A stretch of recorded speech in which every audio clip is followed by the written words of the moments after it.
Welcome back, everyone. Ready for another deep dive? Always. What have you got for us today? Well, this one takes us up north to the Yukon.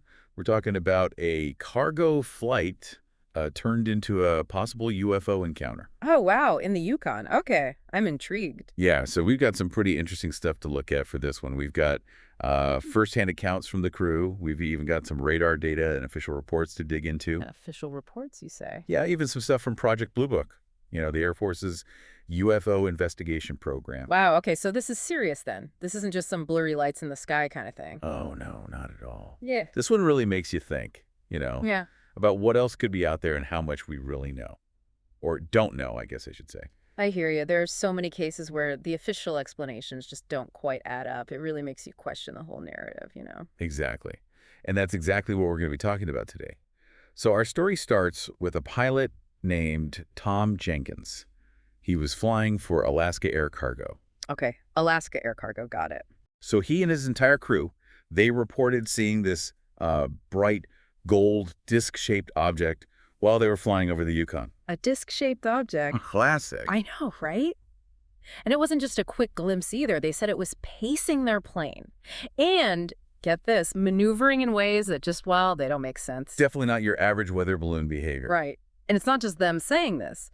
NORAD, the North American Aerospace Defense Command, their radar picked up an unidentified object in the same area at the same time as the sighting. So we've got radar confirmation as well. This is getting interesting. Oh, and there's more. A white pass tracking station, they confirmed that they were also tracking this unidentified blip.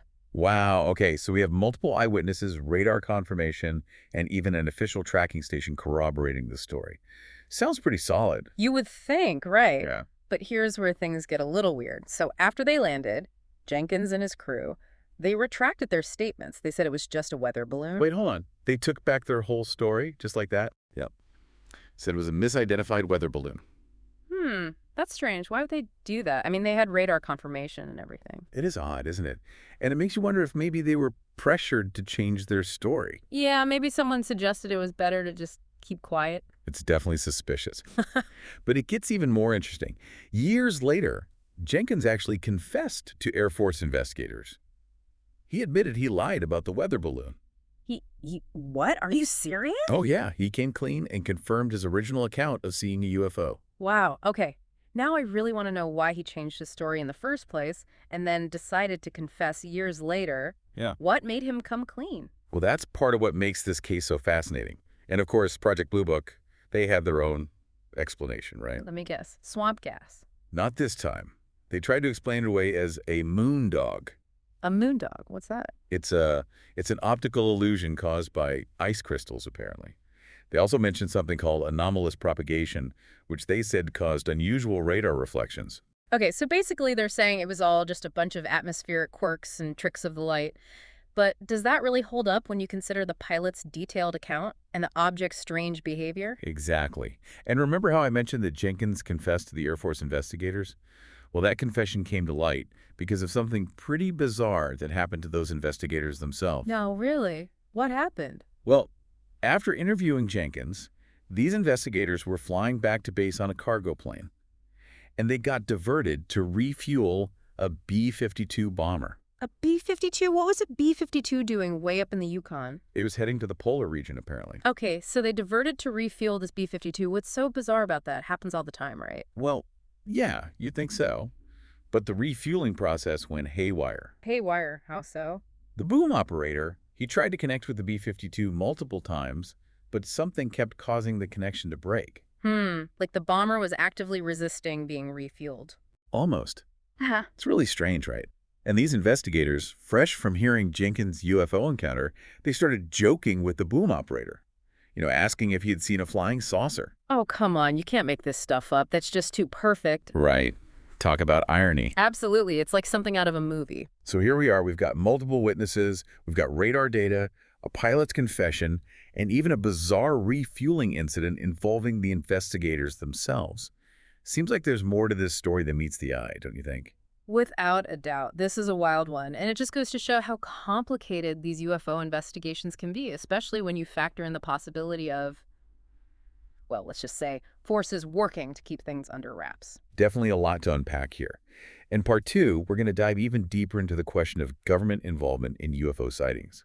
We'll be looking at some other pretty intriguing cases that suggest a pattern of, well, let's just say, a lack of transparency. Yeah. Stick with us. You won't want to miss this. Can't wait. Yeah, that Yukon case, it really makes you think, like how many other encounters have been, kind of swept under the rug? Right. Like, are we just seeing the tip of the iceberg here? It's entirely possible. And that brings us to a question that comes up a lot in UFO research. The role of governments. What do they know?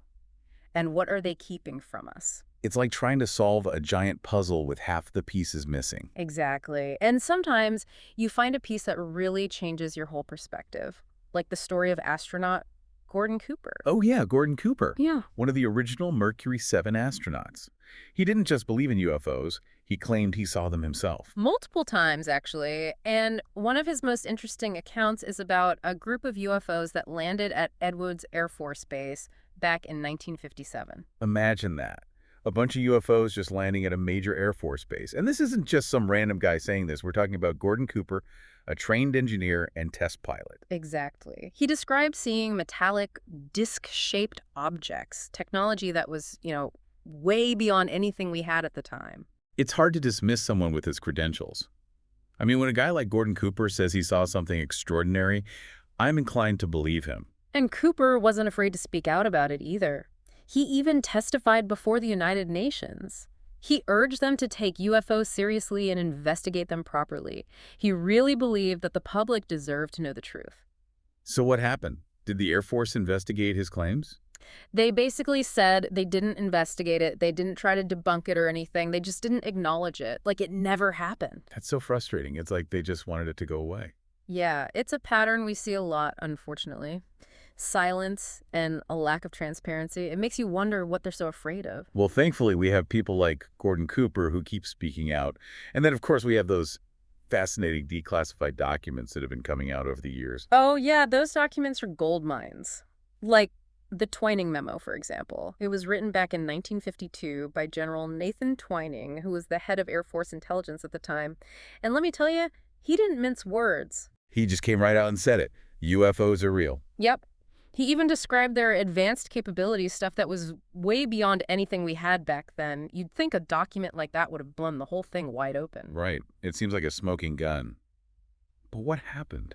Well, publicly, the Air Force kept downplaying UFO sightings. They even ridiculed witnesses sometimes. It's like they were playing a double game, Publicly denying everything while privately investigating, maybe even trying to reverse engineer this advanced technology. It's a pretty unsettling thought. Like, why all the secrecy? What are they so afraid of? That's the million-dollar question, isn't it? Is it national security? Are they worried about public panic? Or maybe it's something even bigger, like the implications of realizing we're not alone in the universe? It's mind-boggling, really. And it's not just a thing of the past either. We're still seeing reports of these unexplained aerial phenomena today. I mean, we're talking about military pilots and radar operators, people with sophisticated equipment, seeing things they can't explain. Right.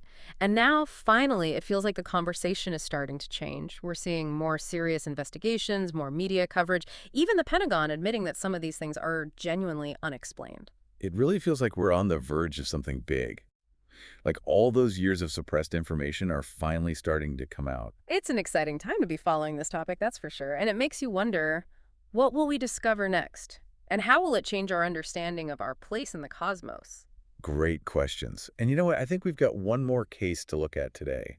One that might just tie back to those investigators who had that strange refueling experience after interviewing Jenkins. Oh, yeah. You're talking about the B-52 incident, right? I want to hear more about that. Okay, so we've talked about pilot Jenkins Yeah. and his encounter over the Yukon. We've even talked about that strange experience the investigators had after interviewing him. Yeah, that whole refueling incident, right? It definitely felt connected somehow. Well, let's break it down.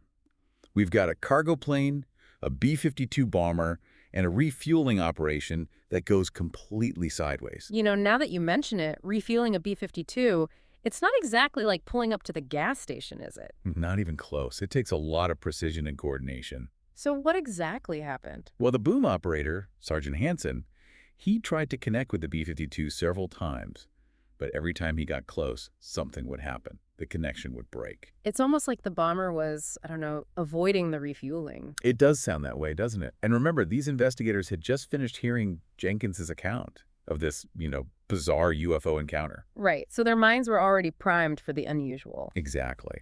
And when this refueling went wrong, what did they do?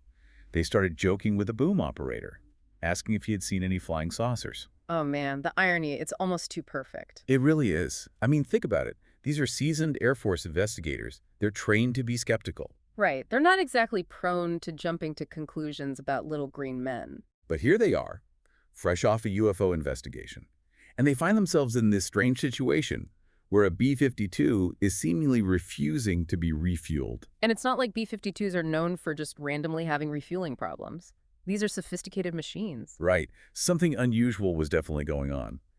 And while our sources don't explicitly say the B-52 incident was caused by a UFO, the timing, the circumstances, the investigators' reactions, it all points to something extraordinary, something that defies conventional explanations. It does make you wonder, are these incidents connected? And if so, how? Exactly. And it brings us back to those questions we keep asking. Why the secrecy? Why the need to explain away these sightings as weather balloons or optical illusions? What's really going on here? I think those are questions we're going to keep asking for a long time. We've covered a lot of ground in this deep dive.